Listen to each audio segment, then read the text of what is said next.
I have been presenting in this symposium for the last, I think, 3 or 4 years. And I had a realization that over the last 3 years, I have been presenting essentially similar topics and not partially related topics every year. So this year I decided to introduce something like an original project from my group, which we have just submitted for publication, where we investigate a very interesting topic of probiotics. Okay, just to start with my introduction. So I'm a computational biologist who works on human microbiome research.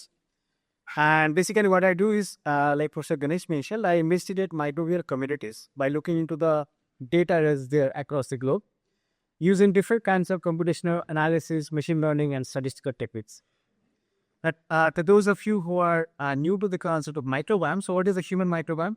So human microbiome is basically the trillions of microbes that reside within and on us. So they belong to diverse lineages, diverse groups like bacteria, archaea, fungi, viruses, and protists. Now, interesting fact, fun fact: if you just count the number of microbial cells, you cannot count, but it's certainly estimated, and you compare their numbers with our own cells, they outnumber us by 30%. The 95% of these cells are in our gut, and if you look into the diversity of the functional genes or the functional pathways that they encode for, if you just count the number of genes, for example, they outnumber us by more than 2/4, like 150:1. So you can say that we are more microbial than human. These microbes, they differ across different sites of our body, like different sites of our body, like our oral cavity, our stomach, our skin, our gut. They have different kinds of microbes. And as I said in a couple of slides back, the most crucial is the gut microbe. The gut microbiome, basically 95% of the human microbiome resides in the gut. They do a range of functions that our own body has not developed, like nutrient harvest of the food, priming our immune system, resisting colonization of pathogens or bad bacteria, as well as modulating the secondary metabolite production that are essential for our own well-being. And because of that, around 90% of the diseases, and almost all studies that have been investigating the gut microbiome, they show that almost 90% of the human diseases have some association with the gut microbiome. Now, this association of the gut microbiome is actually driven by three different facets or three different activities.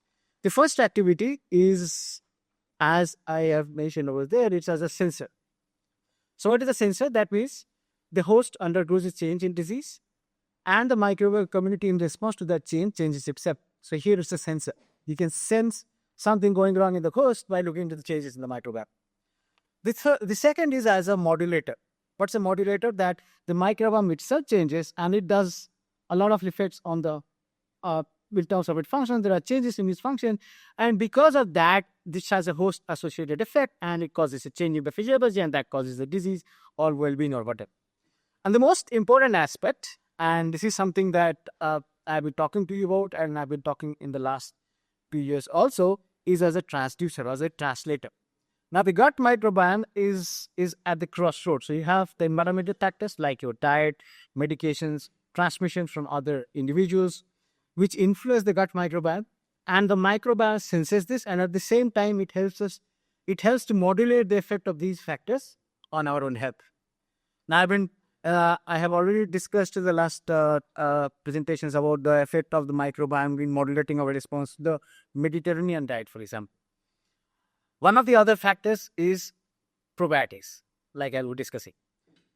Okay, so medications, diet, probiotics. So these are all the effects, these are all the intakes that we do, external intakes that we take. And all of them, how they affect our own health depends on what is already there in our gut. An interesting thing, and why it's even more important to study these effects and to characterize these effects, is we can change the microbiome. We cannot change our own genome. We can change the microbiome using a lot of different interventions and things like that. So what I do in my lab is basically this, like microbiome has become a big data in the last 5 or 6 years. And there has been a huge deluge of microbiome sequence data across the globe. So what we do is, we download the data, we process it, we generate different kinds of profiles of these data, like stream-based profiles, functional profiles, taxonomic profiles from the microbiome data we have close to now 100,000 individuals microbiome data with us, all processed in our lab, in our brain. And what we do is that this processed data provides the opportunity to apply different kinds of data science strategies to answer different questions. One of the questions is, for example, what is the topic of this talk? And to develop algorithms, using these answers that we get, develop algorithms to identify and formulate microbial consortia, strain collections that can be utilized on a global scale for therapeutics, as well as to come up with indices, or as well as diagnostic methods that can predict a disease or that can diagnose a therapy response based on what is known globally or based on the global data, as well as on a population level as well. So this basically gives an overall summary of the data collection that we have. So as you can see, we are currently processing around 270,000 blood microbiome data in the lab. So the processing is going on when I speak. And we have processed almost close to, and this is an old number. So this is currently 180,000 in that order. So we process both gut and oral microbiome data sets. We also collect human microbiome-derived genomes. We annotate them functionally. And then we utilize a range of techniques to answer different questions. Now, if you look at the previous survey, I worked on the topic of association of gut microbiome as a modulator of aging. We have investigated the gut microbiome as a modulator of interventions. How does the gut microbiome vary across populations and across lifestyles? The effect of AMR and other disease-specific other diseases on the gut microbiome, and can we identify specific signatures? Recently, after moving to IIIT, we have worked on identifying universal as well as region-specific markers of gut microbiome resilience and host health. And at the same time, one of the other things that are going on in my group is understanding the remote interactions of the microbiome between different body sites, identifying microbiome and small molecule panels associated biological aging, cardiometabolic diseases, neurological disorders, developing algorithms for microbiome diagnostic, and the most interesting topic that I'll be covering up, one example of which I'll be giving today, is building predictive algorithms to predict personalized response to probiotic therapies. Now, in this context, I'll be talking about a special case of a probiotic called bifidobacterium. Now, bifidobacterium, if you know, there are a lot of probiotic drinks that you see in the market. And if you look into the constitution, you'll see a name of some bacteria called like Lactobacillus casei or Bifidobacterium animalis, Bifidobacterium longum. You'll see these names in the constitution list. And these are called the Bifidobacterium-based probiotic. Now, Bifidobacteria is in fact one of the most health-associated gut microbiome lineages. So it has been shown to have an effect in improving bone health, preventing infection, anti-cancer effects, anti-inflammation effect, moderating our cardiometabolic health, psychological health, as well as in other aspects like in promoting nutrient absorption. Now, this particular bacterial lineage, it is generally very high when in the infants or the newborns. It is mostly because it feeds on the human milk oligosaccharides that they get from the breast milk. And then it gradually decreases in the adulthood, and it gradually goes down when you go into the old age. So there are these species. There are multiple species under this lineage, and they feed on wide range of stuff, cutting from human polysaccharides to dietary fibers to host mucins.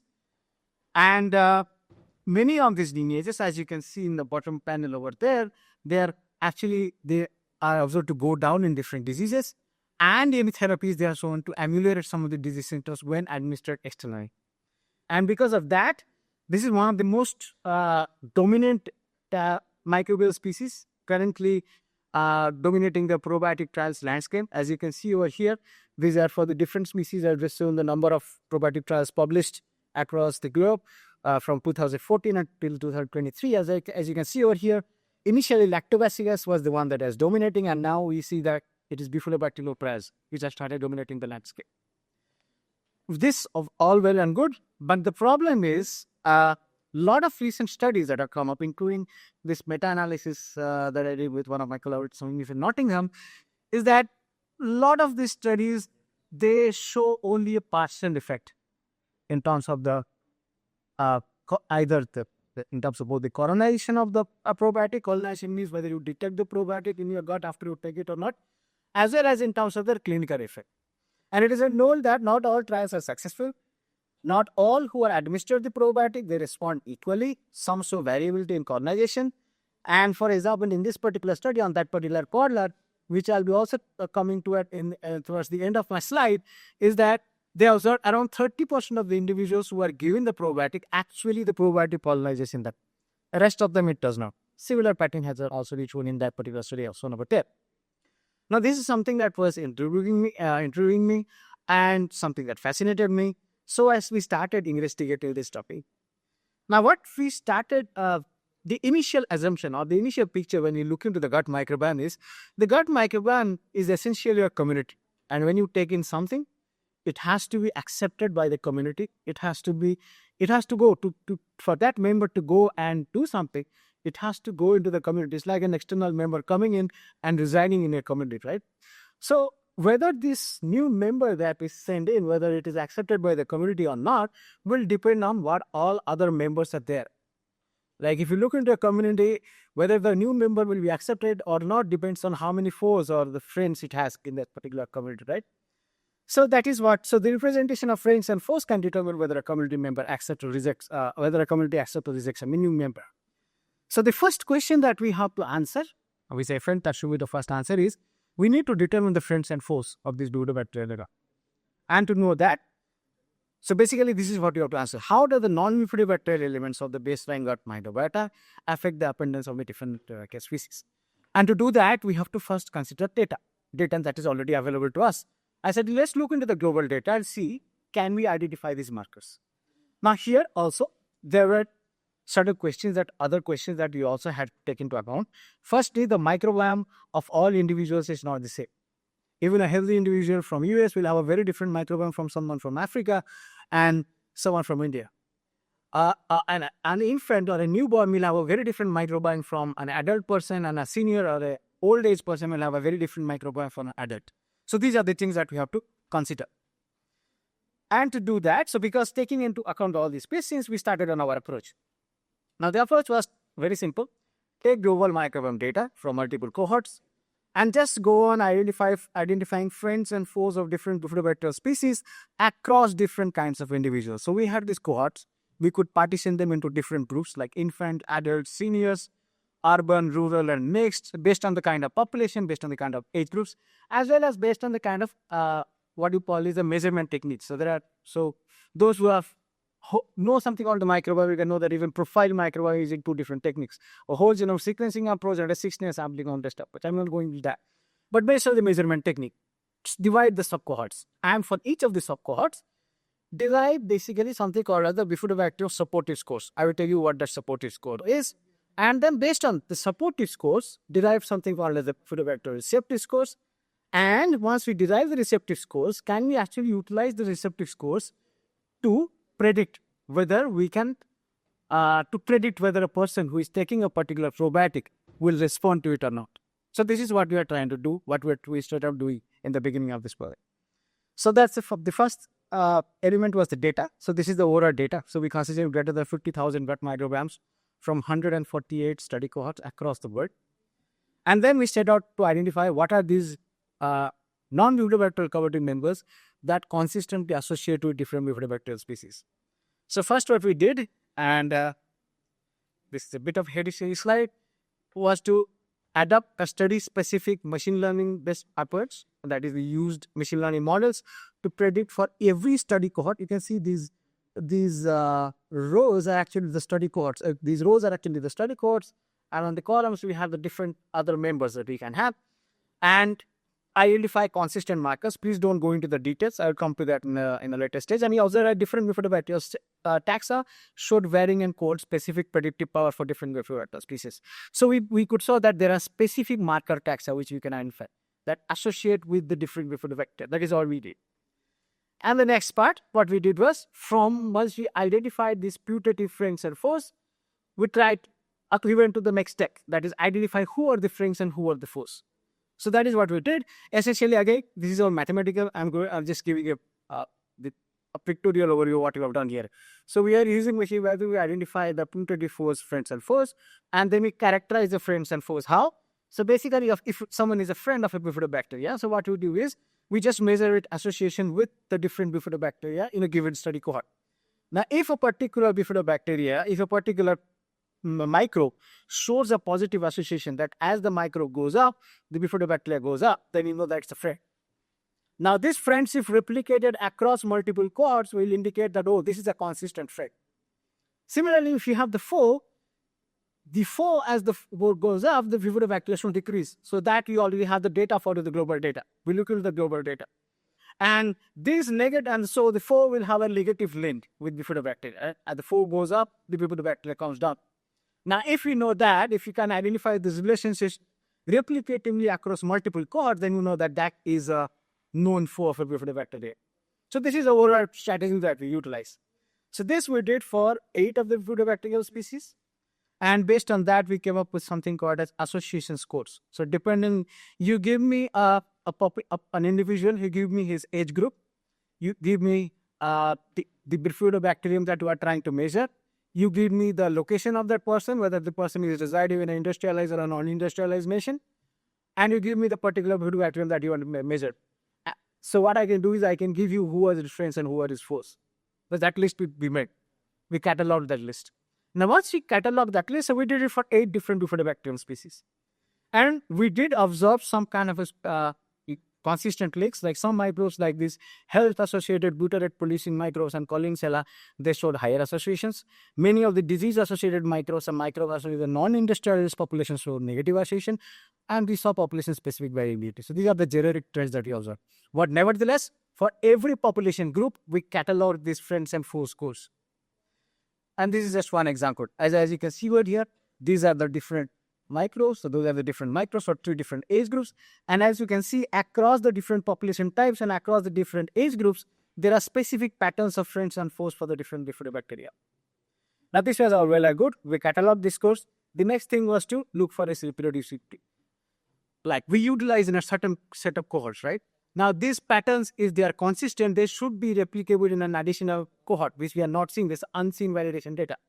So we looked into the unseen validation data, and what we did was, we wanted to check 2 things. One is the reproducibility, and other is the translational approach. So we took data from trials, where they had actually given bifidobacterium, they had measured the baseline microbiome, and they had measured the post-treatment microbiome composition.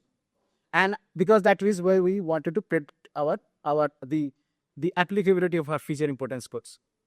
And we saw that the feature importance, the friends and the foes base, they did not vary. So again, don't go into the details of his bar plot. It just shows that the friends and foes list, they are reasonably reproduced across the validation as well as the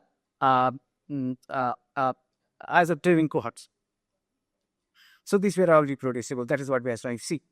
The next question was, and I would take another 4 to 5 minutes for that. The next question was to the actual outcome. Now, what is the utilization of building these supportive scores or these bifidobacterial predictive scores? Is to finally measure an outcome of a patient, right? It has to have a translation RFL2. We have to use it in some manner. So then we asked the question that in a trial, can we predict whether an individual's gut microbiome can support a bifidobacterium probiotic or not, depending on what is there before the trial? Can we predict if someone is going to respond to the bifidobacterium probiotic or not? So this is like more like a personalized probiotic therapy response. So again, because you already had the friends and foes known, so if you're in a given person, say a given person is belonging to like that particular age group and that population, if we substitute name members, we already know the friends and foes based on the scores. And because we know the scores, we can know, and we know the foods which all members are present, we can actually calculate to what extent the overall microbiome, because we know the friends and foes, and we know the representation of the friends and foes in the baseline microbiome, can we calculate a supportiveness scores, which we did that. And then once we have the supportiveness scores of the microbiome, can we use it to predict whether the bifidobacteria will persist or not, or will increase or not. So this is where our strategy of building microbiome level receptive scores came in. And we formulated, again, mathematically the different receptive scores for that. So the simple score is basically nothing. It just measures how much your microbiome is supported. If you have a high supportive microbiome and you have a low abundance of bifidobacterium taxa, that means your microbiome can take in more probiotics. If you already have a high abundance of probiotic and your microbiome is supportive, you may not take in more. But if your microbiome is not supportive, even though whatever abundance you have, you cannot respond to the probiotic. That's the overall concept. So this simple mathematical thing we use, and this is a study that I presented in the beginning, right? And this and the researchers over here, they observed that 30% of the individuals, they responded to bifidobacterium treatment. And in this cohort, we tried to see if the baseline receptive scores, if we compute. So to check whether we can predict that or not, we computed the baseline receptive scores for all these 33 individuals, or 30 of 34 individuals. And then we compared their baseline receptive scores. And as you can see over here, we could clearly demarcate the individuals. Based on our receptive scores, we could clearly predict who would have the probiotic persisting and who will not have the probiotic persisting in our gut. So we could discriminate the persisters and the non-persisters in their study just using our receptive scores. Persisters and non-persisters they had identified. And we just checked our receptive score, we were matching with that or not. We checked that until other additional trials, and in close to, it's not 90% exactly, it's close to 78% of the scenarios, we could predict that. We can predict whether the probiotic colonize or not, just based on the baseline microbiome. Then we also did a cross-cohort validation. The cross-cohort validation, we train the cohort data on one model, and then we predict whether we can on a testing cohort. And as you can see, for all the cross-cohort validations, we see a significant correlation. That even if we train the model in one cohort, we can predict the colonization in another cohort using that. So these are valued globally as well. So if we summarize, so that brings it to the end of my talk. So summarize what we have done in this study is, so we identified that there are specific friends and foes of the different probiotics. These friends and foes, they show variations across cohorts, but you can catalog them. Depending upon the bifidobacterium probiotic and the category of the specific target population, the patient, we can obtain receptive scores for the given probiotic. And these receptive scores can be then used to predict whether the probiotic will colonize the gut of the person even before the treatment is given. So the paper is in a journal, and we have the preprints. If you want to explore it, then explore it. There's a nice ScienceCast link also, where they've summarized our findings in a very informative manner. So this is the work, and what here we have Saurav and Alicia. I don't know where they are. So just behind me is Saurav, and just on this side we have Alicia. So these were the spearheads of this project, and with that I would like to thank the Department of Computational Biology, our funders, for this. Thank you.